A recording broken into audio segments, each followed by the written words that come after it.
Improve your listening skills. Story 1. My family. My family. Family lives in a small house that is simple but beautiful. It boasts a large garden, which I enjoy working in, although my sister dislikes gardening. Instead, she prefers reading, spending her mornings, afternoons, and nights with books. I give all the vegetables I grow to my parents, who enjoy cooking in our cozy kitchen.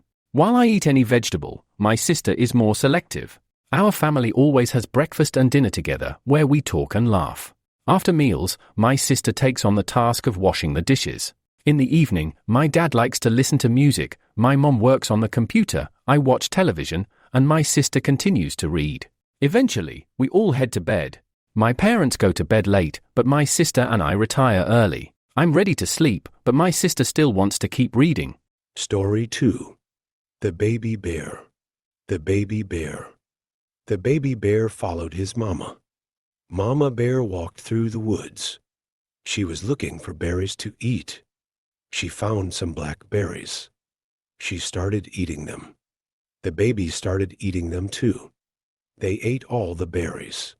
Baby bear was full. Meanwhile, Mama bear was still hungry. She started walking again. She wanted to find more berries to eat.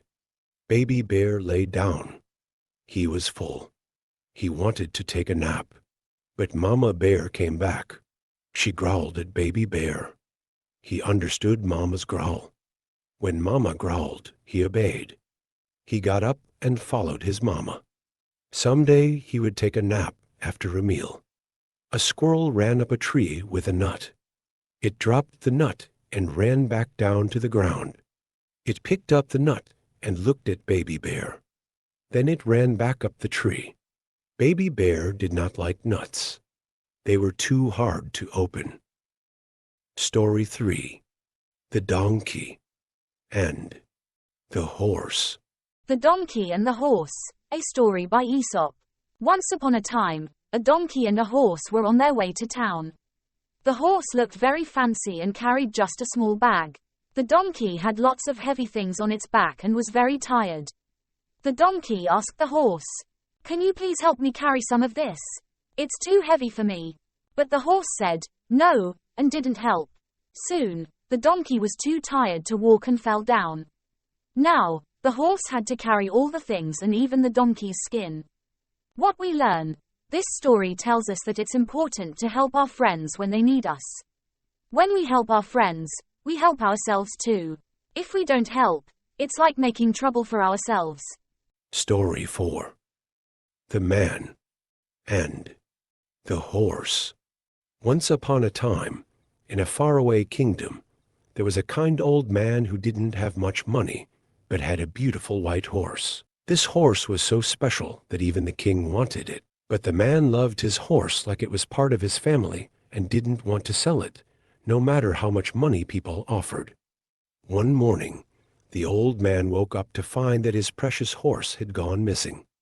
Everyone in the village felt sorry for him and thought it was a big loss. But the old man just said, "We'll see, maybe it's not so bad." To everyone's surprise, the horse came back after a few days and brought along 12 other wonderful horses. Now, the old man and his horse had lots of new friends. People thought he was very lucky now. The old man's son tried to make friends with the new horses, but he got hurt and broke his leg. Again, people felt sorry and thought this was terrible luck. But the old man simply said, "We'll see, maybe it's not so bad." Soon after, there was a war, and all the young men had to go and fight, except for the old man's son, because of his broken leg. This meant he stayed safe while many others were in danger. The old man's way of seeing things taught everyone a big lesson. He showed that sometimes what seems bad can turn out good, and what seems good can turn out bad. He believed in staying calm and not being too quick to judge things as good or bad. This story teaches us to be patient, to not worry too much about what others think, and to find happiness in how we live every day. Story 5. The Best Seed.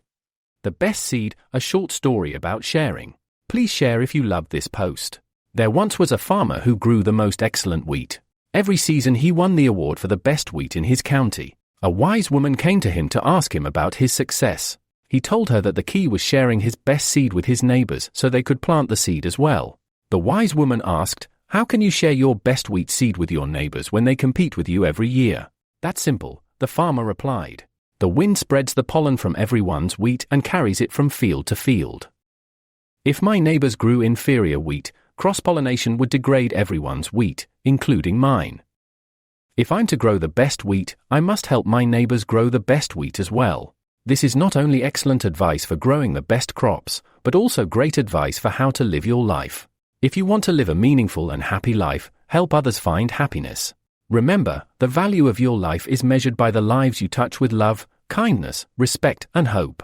Please subscribe the channel to learn English with Than English.